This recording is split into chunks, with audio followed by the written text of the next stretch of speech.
Yan, dipin mga idol. Isa pa tayo ng snake bird. Ayan, isa na po natin.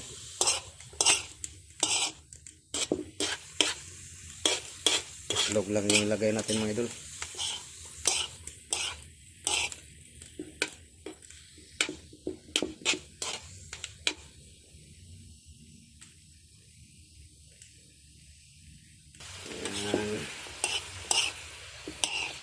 Ito na yung snake bird. Nag-harvest tayo ng isa. Lagyan natin yung itlog. Dalawang itlog.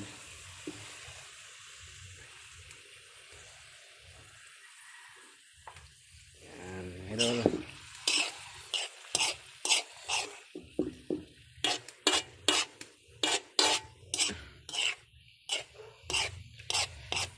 Para rin tong ampalaya mga idol. Pero lagyan natin ng sabaw to. Kasi gusto ni Astin daw na may sabaw. Tapos lagyan natin ng tuyo. Yan, depende yan sa pagluto mga idol. Pero ako lagyan natin ng tuyo to. Para kulay. Yan. Yan, mix natin to mga idol.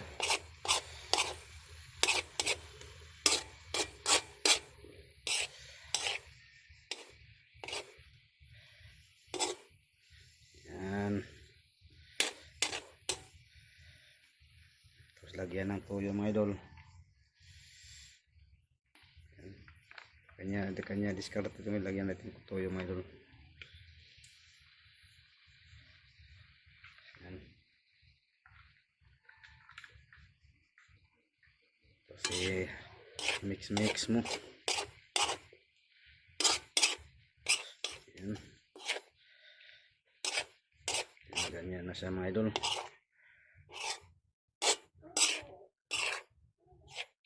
Yan. Ganyan na po yung ginisang snake bird na may itlog. Yan. Yan si Mayo. Lagyan natin ng magic syrup. Hindi raw garami mga idol.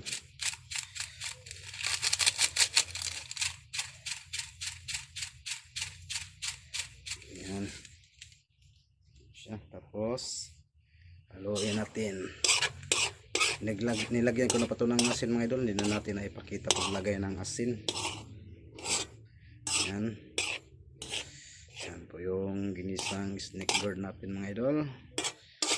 Ito po yung ulam namin sa gabing ito ni Astin. Nag-harvest tayo ng isang snake bird mga idol. Yan. Yan idol. Sa mga idol,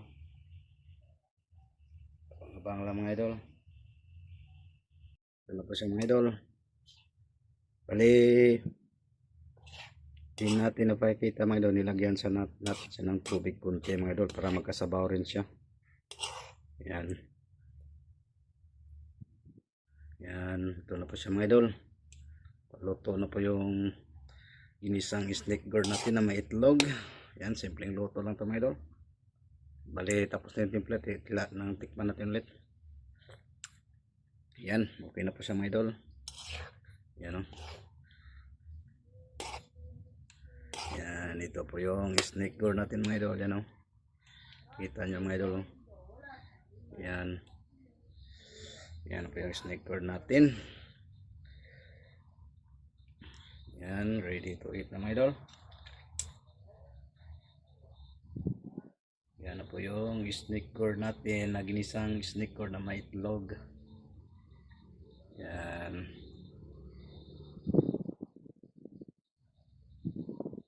Bali luto na po yan mga idol. Saglit na to kasi mabilis na to maluto yung snake bird.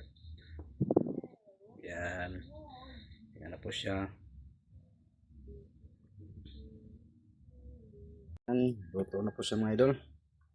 Hinango ko na. Ihaw ng gihaon. Yan, dito na po siya mga idol. Bali, nagsaing na naman tayo ng kanin mga idol. Yan. Yan. Kakalagay lang natin yan mga idol. Yan. Ito na po yung niluto nating ginisang snake gourd. Yan, magandang gabi po sa inyo mga idol. Yan, ito yung simpleng ulam. Yan, ito yung snake gourd na may dalawang itlog. Nilagay natin ito mga idol. Yan po siya. Yan, libre na ulam. Libre naman tayo sa tanim natin na snake gourd mga idol. Yan. Yan mga idol. Nilagyan ko siya ng sabaw mga idol para ano mga idol. Gusto kasi ng anak ko na yung sabaw. Kaya sabaw na sa kanin. Yan. Sarap yung may sabaw mga idol. Depende yan sa pagluto niya mga idol. Ako ginisya ko siya tapos nilagyan ko ng toyo tapos sinabawan ko ng konti. Yan. Yan hanggang dito lang mga idol. Ito na po yung ginisang snake gourd natin na may dalawang itlog. Tapos nagsaing pa tayo. Yan. Hanggang dito lang mga idol. Bye bye. God bless. Ingat po palagi. Bye bye.